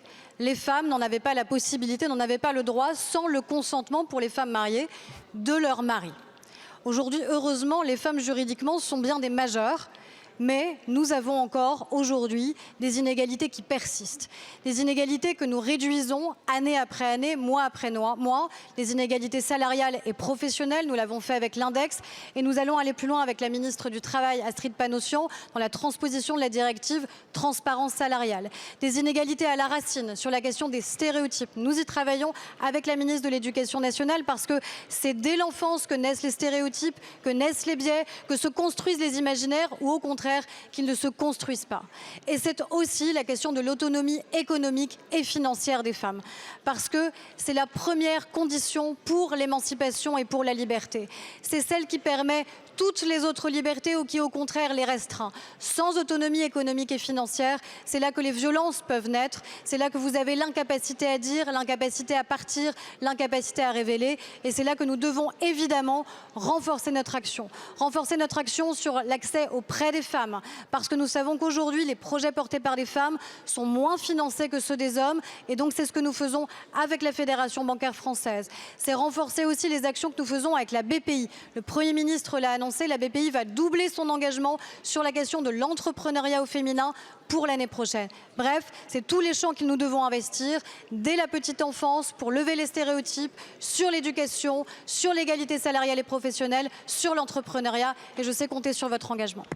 Heureusement qu'il y a eu quelques éléments d'annonce, parce que sinon c'était que de la redite de ce qui existait déjà. Madame Catherine Rimbert pour le Rassemblement national. Allez, on Merci continue. Madame la Présidente. Ma question s'adresse à Monsieur le ministre de la Santé et de l'accès aux soins. Monsieur le ministre, l'accès aux soins pour les Français ne doit pas être sacrifié sur l'autel des ajustements budgétaires. Vendredi dernier, vous annonciez que 151 zones rouges considérées comme des déserts médicaux bénéficieront dès septembre du soutien de médecins généralistes jusqu'à 2 jours par mois. Des mesures qui ne concerneront que 4% du territoire, bien loin des 87% touchés par la désertification médicale. La France voit son maillage sanitaire se déliter au détriment de la santé des Français. Selon votre ministère, 6,7 millions de nos concitoyens ne disposent pas de médecins traitants. Aujourd'hui, Le gouvernement Qui a un médecin prétend traitant faire de la ici? lutte contre les déserts médicaux une priorité. Pas moi. Mais sur le terrain, la santé des Français se décide plutôt au gré de tableaux Excel déconnectés des réalités locales. Je cherche un médecin traitant Dans ma si jamais. circonscription à Apt, en Vaucluse, l'Agence régionale de santé a annoncé le 13 juin dernier la fermeture du bloc opératoire au 31 décembre 2025. Une décision prise sans la moindre concertation des élus locaux, ni même du conseil de surveillance de l'établissement. Pire encore, un audit réalisé en janvier dernier et proposant des alternatives à cette fermeture est resté sans suite. Sur les 18 000 entrées aux urgences en 2024, près de 8 000 d'entre elles étaient éligibles à une prise en charge au bloc opératoire. Sa suppression mettrait en péril l'offre de soins locale. De plus, cette décision compromettrait directement l'avenir même des urgences et conduirait à des pertes de chance pour les patients du pays d'Apt, un territoire particulièrement enclavé. Alors, Monsieur le Ministre, tandis que le gouvernement ne cesse de marteler sa volonté de lutte contre les déserts médicaux, allez-vous laisser des dizaines de milliers d'habitants du pays d'Apt privés d'un véritable accès aux soins? Vous opposerez-vous à cette décision inique et brutale? Je vous remercie. Merci beaucoup. Alors, que va répondre Yannick Neuder? Ministre en charge de la santé et de l'accès aux soins. Justement, de l'accès aux soins. Madame la Présidente, tout d'abord, permettez-moi de m'associer aux nombreux hommages qui émanent sur l'ensemble de ces groupes en la mémoire de un LR. Madame la députée, je suis très étonné de votre question et ce n'est pas du tout le reflet de l'échange téléphonique que nous avons eu. Je crois que la situation de l'hôpital de Apt ne doit pas se traiter à coups de slogans ou de nostalgie. Nous avons typiquement, Madame la députée, un hôpital de proximité où vous soulignez effectivement que les urgences fonctionnent bien. Il faut aussi situer la situation financière de cet hôpital avec plus 13 millions de déficits cumulés, des délais de paiement à plus de 5 mois et je crois surtout une activité chirurgicale qu'il est temps de réformer. 1000 actes chirurgicaux ont été effectués par une équipe chirurgicale mobilisée. Je salue les chirurgiens, les infirmiers, les anesthésistes, les aides-soignants qui se mobilisent, mais c'est aussi le moment de regarder cette situation avec lucidité, organisation, fermeté. Il faut naturellement renforcer les urgences. Ces urgences fonctionnent bien, elles fonctionnent 7 jours sur 7, 24 heures sur 24. Nous allons y adjoindre 10 lits supplémentaires de post-urgence. Il va falloir développer le plateau technique d'imagerie, y adjoindre une IRM parce que vos habitants ont aussi besoin d'un accès à l'IRM. La chirurgie sera faite à Cavaillon par les mêmes équipes chirurgicales. Nous allons développer les consultations de spécialité et les soins de suite de réadaptation. Je crois, Madame la députée, que c'est justement en ne voulant pas réorganiser l'offre de soins sur nos territoires. Je souhaite que cet hôpital soit labellisé hôpital de proximité. Proximité, c'est de pouvoir assurer un certain nombre de diagnostics, de prise en charge urgente et ensuite de pouvoir mailler la prise en charge de l'hôpital de périphérie jusqu'au CHU en fonction de la gravité des cas. Il ne faut pas confondre, Madame la députée, sécurité sanitaire et proximité territoriale. Et moi, je suis le ministre de la Santé. Je dois m'assurer que chaque patient doit s'assurer de la même prise en charge. Et Madame la députée, en cas d'infection chirurgicale grave, est-ce que vous feriez opérer dans cet hôpital? Merci. Et en aucun cas, ça ne mettra en danger les urgences. Merci beaucoup, Monsieur le Ministre. Ouais, et alors c'est la première fois que je vois un ministre dire ouais, ça me dérange pas de fermer des services d'hôpitaux. Et droit dans les yeux en plus. Merci, la droite Madame la républicaine. Je ne vous cacherai pas qu'il m'est difficile de m'exprimer aujourd'hui dans cet hémicycle. Hémicycle dans lequel résonne encore la voix de l'un de ses meilleurs serviteurs, notre collègue et ami Olivier Marleix.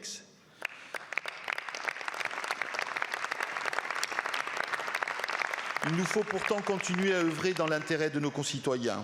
Il l'aurait d'ailleurs souhaité. Je suis convaincu qu'Olivier aurait apprécié, lui, le grand défenseur de notre industrie et de notre souveraineté nationale, les thèmes évoqués dans la question qui va suivre. Question qui s'adresse à Monsieur le ministre de l'Économie. La sécurité des produits non alimentaires est un enjeu fondamental de protection des consommateurs, tout autant qu'un impératif de responsabilité publique. Or, selon les chiffres, source de Bercy les plus récents, 94% des produits vendus sur certaines plateformes chinoises en ligne ne respecteraient pas les normes de sécurité de l'Union européenne. Face à cette réalité, la responsabilité de l'État est engagée.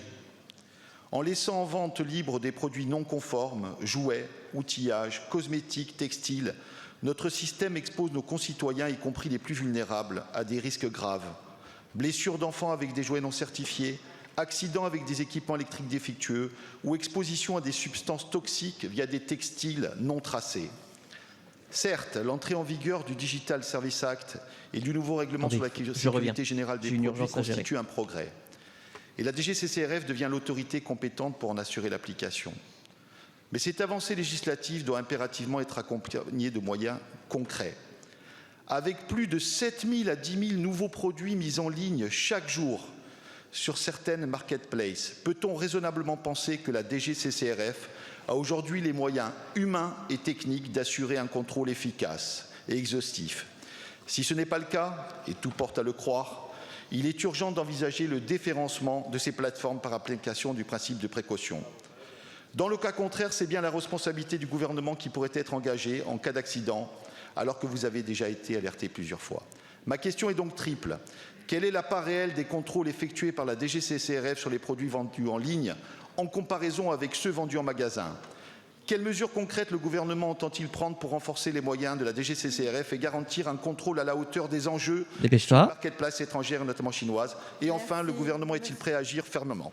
Merci beaucoup, monsieur le député. La parole est à madame Véronique Louwagie, ministre en charge du commerce, de l'artisanat et des petites et moyennes. Qu'est-ce que ça donne? Parce que ça fait un moment qu'on suit cette question-là, nous. Mesdames et messieurs les députés, monsieur le député Tchekoli, tout d'abord, je veux m'associer aux mots que vous avez eu la gentillesse de prononcer. Oui, c'est une LR. Et en mémoire de notre ami Olivier Marleix.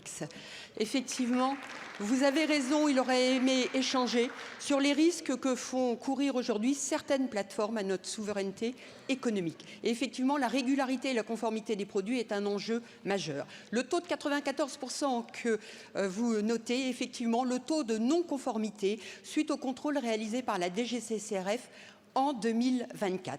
Il faut toutefois souligner que les articles qui font l'objet de prélèvements sont déjà ciblés, présélectionnés en fonction d'un certain nombre d'indices. Cela ne doit pas nous exonérer, nous devons agir. C'est ce qu'a fait déjà la DGCCRF. Je veux souligner une enquête qui a donné lieu à une condamnation la semaine dernière de 40 millions d'euros à l'égard de la plateforme Sheet pour information mensongère. Et je veux ici indiquer que 87% des réductions de prix et des promotions dont il était fait état n'étaient pas à la hauteur de ce qui était annoncé. Dans ces 87%, 11% des annonces qui faisaient état de promotion et de réduction de prix étaient en fait des augmentations de prix. La DGCCRF agit, le gouvernement agit. J'ai demandé que le nombre de contrôles soit triplé en 2025 sur un certain nombre d'articles. Je ne peux au demeurant vous donner le nombre d'articles qui font l'objet de prélèvements parce que ce serait donner des indications aux plateformes et je ne souhaite pas le faire. J'ai demandé à ce que ces plateformes soient contrôlées à 360 degrés, c'est-à-dire sur l'ensemble des éléments, y compris les produits et également toutes les allégations qui sont fournies. Et je demandais à ce que ces contrôles soient en priorité sur les plateformes à risque systémique. Nous poursuivons par ailleurs un certain nombre d'échanges avec nos homologues européens pour que les enquêtes soient massives, beaucoup plus fréquentes et dans toute l'Union européenne. En ce qui concerne le déréférencement, j'ai demandé à mes services de se saisir de ce sujet et je suis également intervenue au niveau européen pour faire évoluer le DSA parce que effectivement, Digital cela nous Service permettra Act. de fermer l'accès à certaines plateformes. Je note par ailleurs que j'ai fait une demande pour faire évoluer les effectifs de la DGCCRF. Merci beaucoup. Non mais c'est fini, voilà. Merci Je beaucoup, note également que j'ai Madame épuisé mon la temps de parole. La parole est à présent à madame Claire Lejeune pour le groupe La France Insoumise. Le retour de la France Insoumise. Madame la Présidente, ma question s'adresse à Monsieur le Premier ministre. Que vaut encore la voix de la France ? Que vaut la voix de la France après tant de trahison, tant de lâcheté, tant de petitesse face à la plaie la plus immense, la plus béante de ce siècle? Que vaut la voix de la France lorsqu'elle se tait face à l'enfer de Gaza, lorsqu'elle se tait face au génocide et au beau milieu des clameurs des peuples du monde entier unis en un seul pour demander la liberté, la justice, la paix? Le 9 avril dernier, le président a annoncé une conférence pour acter enfin la reconnaissance de l'État de Palestine. Il n'a pas fallu 2 mois pour qu'il recule et se défile face à l'histoire et renferme ainsi notre pays dans l'ombre des génocidaires et des criminels de guerre. Voilà ce que sont vos actes. Vous refusez de reconnaître l'État palestinien au moment où son peuple en a urgemment besoin. Vous laissez Netanyahou traverser notre espace aérien plusieurs fois sans qu'il ne se passe rien. Des députés de votre pseudo-majorité votent contre la suspension de l'accord entre l'Union européenne et Israël et même contre le respect des mandats d'arrêt de la CPI à l'encontre de Netanyahou et Galante. Voilà la réalité. Vos mots sont comme des confettis éparpillés aux 4 vents dès que vous les lâchez. Éparpillés au milieu d'un génocide vu par le monde entier. Éparpillés au milieu de rafales des balles israéliennes qui, elles, sifflent et tuent tous les jours, sans cesse et sans pitié. Elles tuent des enfants qui font la queue dans la cohue pour un quignon de pain lors de distributions plus meurtrières qu'humanitaires. Elles tuent des pères et des mères pris au piège sur leur propre terre par les génocidaires. Voilà ce que vous permettez, par vos mots vides, par vos actes cupides, l'impunité. L'impunité de l'État d'Israël, celle d'un régime d'extrême droite qui massacre un peuple, vole et colonise des terres, viole le droit international, agresse ses voisins et le fait avec le consentement d'une poignée de dirigeants, dont les ministres de ce gouvernement. La question ne change pas. Que va faire la France pour briser l'impunité et imposer enfin la paix ? Je vous remercie. La parole est à Monsieur Laurent Saint-Martin, ministre en charge du commerce extérieur. Qu'est-ce qu'on fait par rapport à la Palestine?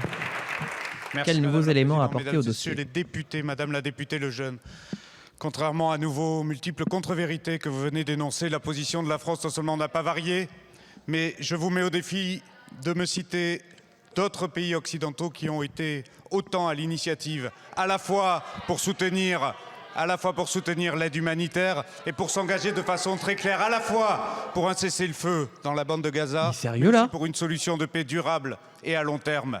Oui, vous avez raison, Madame la députée, la situation est dramatique, insoutenable, et c'est un véritable cimetière à ciel ouvert aujourd'hui qu'est Gaza. Oui, vous avez raison. Toute entrave à l'aide humanitaire est un scandale, est absolument inadmissible. Et il est absolument indigne que plus de 500 personnes aient perdu la vie depuis 1 an. Oui, on peut se rejoindre sur ce constat-là. Mais la solution, elle n'est pas dans vos déclarations, encore moins dans vos mensonges. La solution, elle est d'abord dans un cessez-le-feu. Et si un cessez-le-feu doit être permis notamment par l'initiative américaine, vous devriez avec nous la soutenir. Et la solution, pour vous répondre très concrètement sur la reconnaissance d'un État de Palestine, elle est toujours à l'agenda de la France.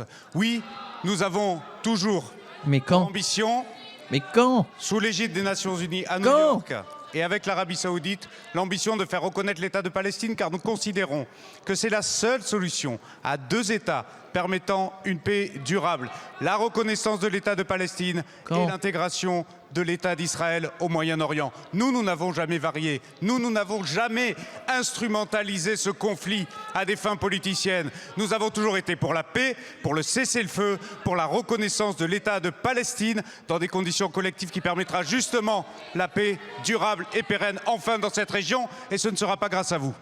Ah bah fallait l'oser celle-là. Hein. Monsieur le ministre, la parole est à présent à Madame Marie-Charlotte Garin pour le groupe écologiste et social. Les écologistes. Merci Madame la Présidente. Ma question s'adresse au ministre de la Santé, puisque pour les ministres de l'Agriculture ou de la Transition écologique, c'est cause perdue. Il y a quelques jours à Genève, dans le Rhône, l'usine BASF a été prise la main dans le sac.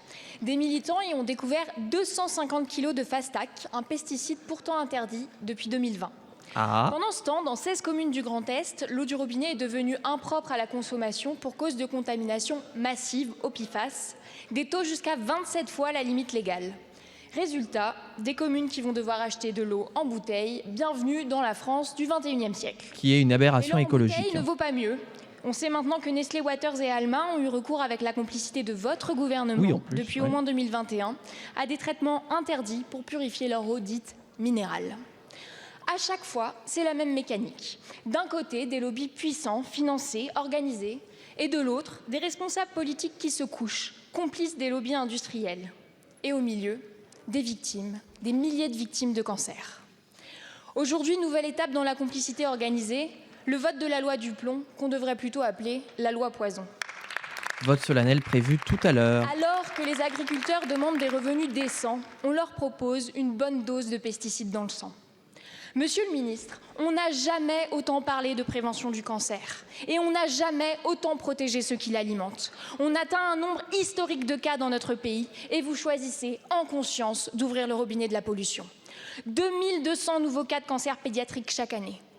On parle d'enfants. D'enfants qui n'ont jamais fumé, jamais bu, jamais travaillé dans une usine ou dans un champ. Ils ont juste grandi à l'ombre de vos renoncements. Mais pas d'inquiétude, comme nous l'a dit une de nos collègues en commission, on a de la compassion dans les victimes. On a de la compassion pour les victimes et même en octobre, on nous distribuera un ruban rose à l'Assemblée. Le cancer, chers collègues, ça n'est pas inévitable. Le cancer, c'est politique. Et les lois que nous votons ici à l'Assemblée, elles l'alimentent, elles l'engraissent. Ma question est donc autant pour vous, chers collègues, que pour vous, monsieur le ministre. Entre les lobbies industriels et la santé de nos concitoyens, que choisissez-vous?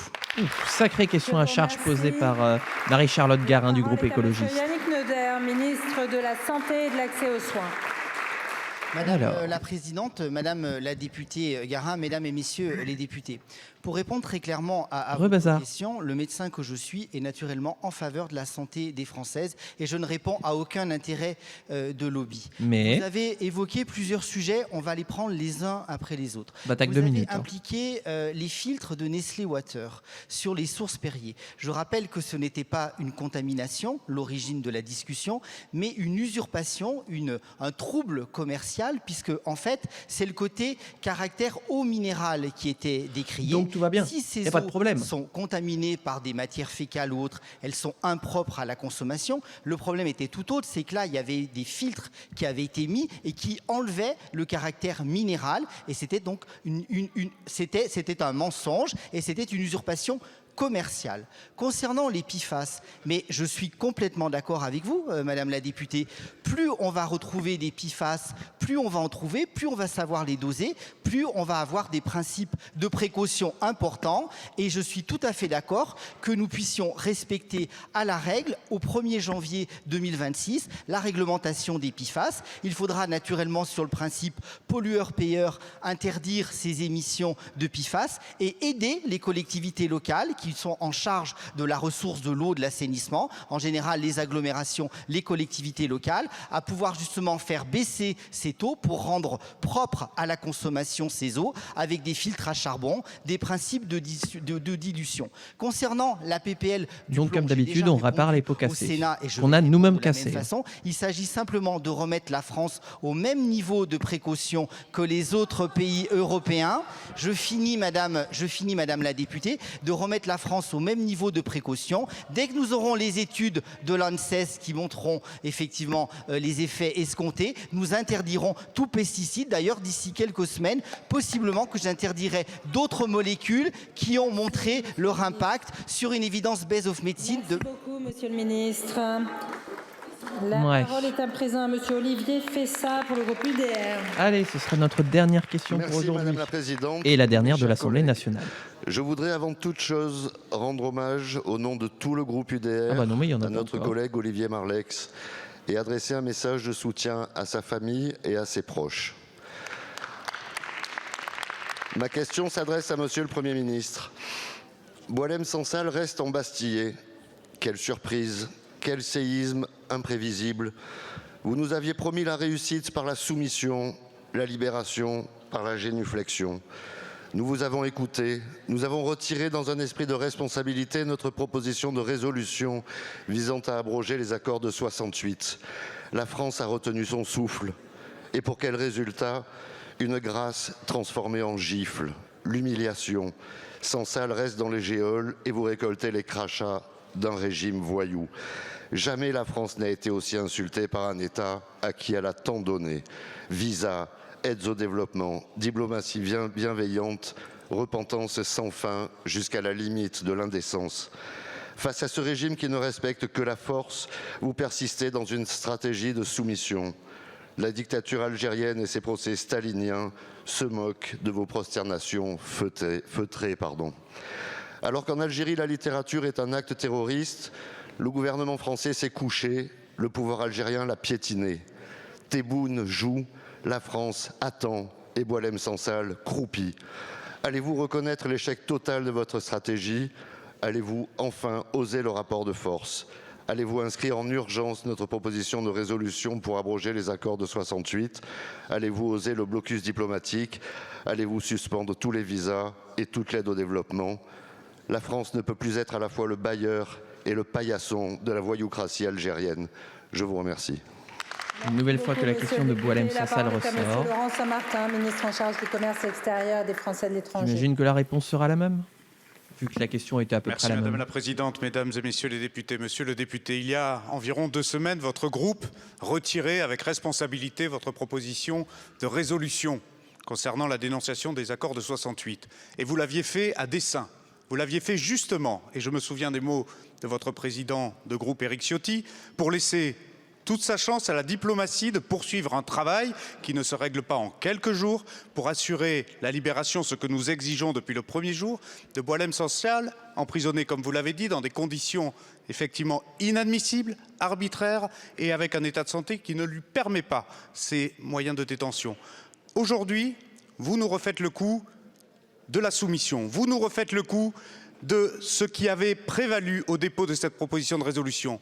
Mais en quoi cette proposition de résolution et en quoi votre discours aujourd'hui garantit-il la libération de Boualem Sansal? En rien. Et vous le savez très bien, monsieur le député. Alors, laissez la diplomatie française faire son travail comme elle le fait depuis le premier jour.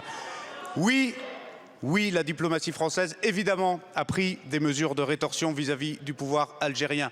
Bien sûr que nous continuons à exiger sa libération de façon très claire. Bien sûr que nous poursuivons un dialogue pour s'en assurer, mais cela ne se règle pas, ni dans ce micro, ni à travers une proposition de résolution. Je croyais que vous l'aviez compris il y a 15 jours, je l'avais salué à ce même micro, mais je vois que malheureusement dans votre groupe, le naturel revient au galop. Allez, ça met un taquet.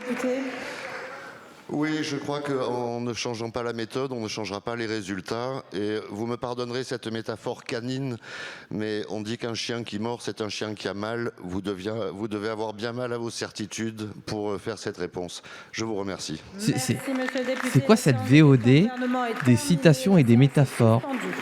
Allez, voilà, ça y est, c'est fini. C'était les dernières questions d'actualité au gouvernement de l'Assemblée nationale avant un long moment, puisque la session extraordinaire va se terminer là, vendredi, d'ici quelques jours, après plusieurs votes solennels qui vont s'enchaîner entre la loi du plomb, la loi Paris-Lyon-Marseille, et je ne les ai pas toutes retenues, mais il doit y en avoir encore 4 ou 5 sur lesquels les députés vont enchaîner les votes solennels sur les prochains jours avant de partir en vacances. On ne sait pas pour l'heure si une session extraordinaire sera convoquée sur les 2 dernières semaines de septembre. Pour l'instant, on n'a aucun signe là-dessus. Ce qui est sûr, c'est que du coup, on se retrouvera en live demain et en VOD aussi demain par rapport à l'heure où elle sortira sur la chaîne pour les dernières questions d'actualité au gouvernement côté Sénat avant de revenir, avant de partir en vacances parlementaires. Et donc, du coup, possiblement qu'on ne reviendra pas sur ce format des QAG avant la rentrée, donc la rentrée qui sera pas avant le début du mois d'octobre, hein. Donc ça va être possiblement la voie du désert avant un moment. Si, il y a les dernières QAG du Sénat demain, voilà, puisque là c'était l'Assemblée nationale. Demain, c'est Sénat, dernière QAG, et ensuite ce sera le désert avant de se retrouver au mois d'octobre. Pour plus d'exaspération, pour plus de questions, pour peut-être plus de drama et de censure. Voilà. On sera au moment de l'examen du budget, donc on aura certainement beaucoup de questions budgétaires à ce moment-là. On en a déjà pas mal, et ce qui préfigure déjà tout ce qui pourra être dit à ce moment-là, puisque là, on n'a que des pistes du budget que nous prépare François Bayrou et dont on ne saura rien avant, d'un point de vue du travail parlementaire, avant le retour des vacances parlementaires. Donc voilà. Il faudra s'armer de patience. S'armer de patience, mais bien sûr, si le contenu vous plaît YouTube et que vous voulez le voir à la rentrée et peut-être s'étoffer, le liker, le commenter et s'abonner. Je dis ça parce que pour la rentrée, vu que là va y avoir une longue période pendant laquelle on ne va pas, voire plus du tout faire de politique, je réfléchis à mettre en place des changements, à réorganiser un petit peu le rythme des différents contenus que j'ai sur la chaîne, sur les 5 jours de stream que je fais du lundi au vendredi et parfois un petit peu le week-end, de savoir qu'est-ce que je peux vous proposer, quand vous le proposez. Si vous avez des suggestions de contenu politique que vous aimeriez voir sur cette chaîne, n'hésitez pas à le faire. Le chat Twitch le fait déjà à loisir, mais n'hésitez pas, vous, à le mettre mettre en commentaire pour que je puisse le prendre en compte. Voilà, je vais avoir un peu plus de 2 mois pour y réfléchir. J'ai déjà quelques idées qui commencent à germer de mon côté. Mais voilà, je n'ai pas le monopole de la bonne idée, donc toutes les bonnes idées sont bonnes à prendre. Voilà, allez, moi je vais arrêter cette VOD là pour vous YouTube. Merci à vous d'avoir suivi cette VOD. Donc comme je le disais, demain, dernière QAG côté Sénat, que ce soit en live comme en VOD. Et après, les vacances parlementaires, on ira se faire dorer les fesses à la plage. Ou peut-être pas, puisque pour moi, l'aventure en live continuera pendant les vacances. Voilà, portez-vous bien, amusez-vous bien et ciao YouTube.